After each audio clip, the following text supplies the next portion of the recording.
Sebelumnya, mohon izin memperkenalkan diri. Perkenalkan, nama saya Anissa Masari dari SMA Negeri 2 Tanggul, perwakilan dalam bidang lomba debat bahasa Indonesia SMA Awards tahun 2025. Dan teman-teman sekalian, pada musim yang kedua ini, Dewan ini lebih memilih sekolah menengah yang mengadopsi model pendidikan klasik daripada sistem model pendidikan yang progresif. Dan saya selaku pihak pro menyatakan dan sangat menyetujui akan Dewan ini. Yang dimana teman-teman coba bayangkan, Pendidikan adalah modal yang sangat-sangat fundamental bagi generasi penerus bangsa. Kenapa? Karena pendidikan itu memang adalah ilmu yang seharusnya manusia dapatkan sedari kecil dan selanjutnya secara bertingkat dan secara berkala. Pendidikan itu sangat penting teman-teman. Semakin beriring berjalannya waktu, seperti dalam SD, SMP, SMA, pendidikan yang kita dapatkan itu akan semakin meningkat seiring berjalannya waktu, seperti yang saya sampaikan tadi.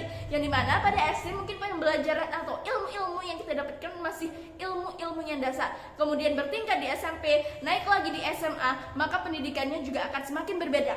Dan teman-teman, model klasik atau sistem pendidikan yang klasik, model pendidikan yang klasik ini itu sangat melibatkan guru dalam sistem pembelajaran yang dimana guru menerangkan secara langsung dan menjelaskan, juga menjabarkan pada sistem anak-anak muridnya, dan tidak seperti contoh dari sangat keterbalikannya, yaitu sistem pendidikan yang progresif, yang dimana sistem pendidikan progresif itu hanya berwakilan pada siswa menurut pengalamannya saja, sedangkan tidak semua siswa itu memiliki pengalaman yang sama. Jadi secara singkatnya, bahwasanya model pendidikan yang klasik itu melibatkan guru dalam mengajarkan ilmu-ilmu tersebut, sedangkan jika sistem pendidikan yang progresif itu hanya mengandalkan sistem atau nalar kritis siswa tersebut. Dan teman-teman semuanya, saya akan menjabarkan 4 argumen yang akan mendukung mengapa saya menyetujui akan pendidikan dengan sistem model yang klasik. Yang pertama,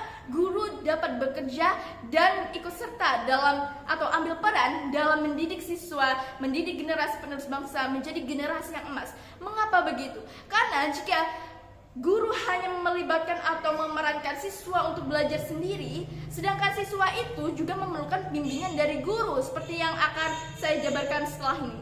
Gimana guru itu harus ikut andil dan ambil peran yang sangat-sangat penting. Karena seperti halnya, yakni guru itu adalah tugasnya untuk mengajarkan, bukan hanya menuntut siswa untuk mengerjakan soal, mengerjakan tugas-tugas yang mana sebenarnya bisa jadi siswa tersebut belum mengetahui akan tugas tersebut, dan guru misalnya hanya memaksakan siswa tersebut hanya untuk mengerjakan dan mengambil pengalaman dari orang lain atau dari dirinya sendiri. Itu tidak bisa teman-teman. Jadi guru juga harus ikut andil dan ikut terampil dalam hal pendidikan ini. Kemudian yang kedua, murid menjadi terbimbing. Kenapa? Karena murid itu membutuhkan bimbingan dari guru. Karena seperti yang saya jabarkan pada argumen pertama, bahwasanya semua siswa atau di kalangan siswa dari terutama di SMA, mulai dari SMP SMA, itu mental siswa itu masih labil, sehingga meskipun mereka bernalar kritis, mereka masih belum mengetahui apakah nalar kritis yang mereka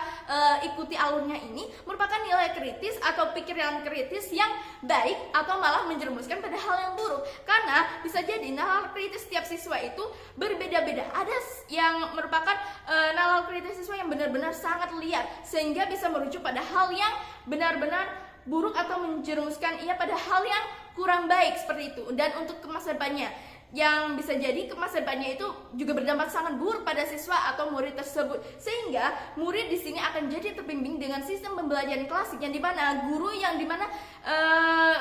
semua guru itu sudah memiliki pikiran yang stabil dan tidak labil lagi seperti kami, seperti anak-anak dan remaja pada saat ini, pada usia rentan sekitaran 15, 13 hingga 18 tahun itu saya kira masih berpikirnya itu masih labil, sedangkan guru itu masih sudah stabil daripada remaja-remaja. Nah, jadi siswa itu akan terbimbing oleh guru, akan dibimbing. Kalau misalnya pikirannya kurang kritisnya itu sangat liar, mereka itu bisa terbimbing menjadi pikiran kritis yang baik dan berguna bagi nusa dan juga bangsa. Kemudian nalar kritis yang salah karena masih labil seperti yang saya sampaikan tadi, siswa itu masih rentan pikirannya, merupakan pikiran-pikiran yang harus distabilkan, harus benar-benar dijerumuskan pada hal yang baik agar bermanfaat bagi generasi penerus nusa dan juga bangsa. Kemudian pengalaman yang berbeda. Jika kita hanya mengajukan pada sistem pendidikan progresif, yang dimana sistem pendidikan progresif ini hanya mengajukan dan menitik beratkan pada pengalaman siswa tersebut, sehingga tidak semua siswa itu mendapatkan ajaran yang sama. Kenapa? Karena pengalaman setiap siswa itu berbeda. Ada yang misalnya mendapatkan pengalaman A, sedangkan siswa yang sebelah siswa C tidak mendapatkan pengalaman tersebut yang dimiliki oleh siswa B, misalnya seperti itu. Jadi setiap pengalaman orang-orang itu berbeda-beda, sehingga mereka tidak mendapatkan pembelajaran dari pengalaman yang sama. Dari yang B dan C tidak mendapatkan pengalaman atau pembelajaran dari pengalaman yang sama, sehingga juga tidak rata begitu teman-teman. Coba pikirkan, apakah semua orang itu memiliki pengalaman yang sama? Tentu tidak, karena ada juga pepatah yang mengatakan belajarlah dari pengalaman orang lain, karena hidup pun juga tidak akan mencukupi semua pengalaman yang bisa kamu ambil dalam kehidupan kamu sendiri.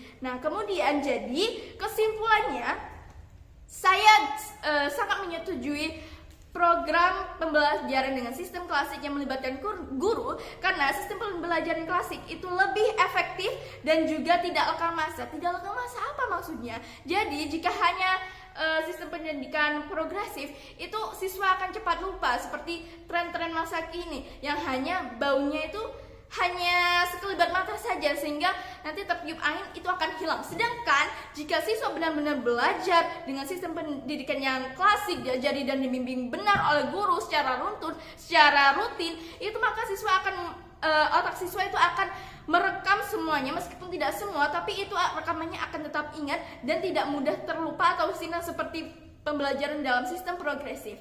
Dan sekian argumen dari saya. Kurang lebihnya mohon maaf. Wassalamualaikum warahmatullahi wabarakatuh.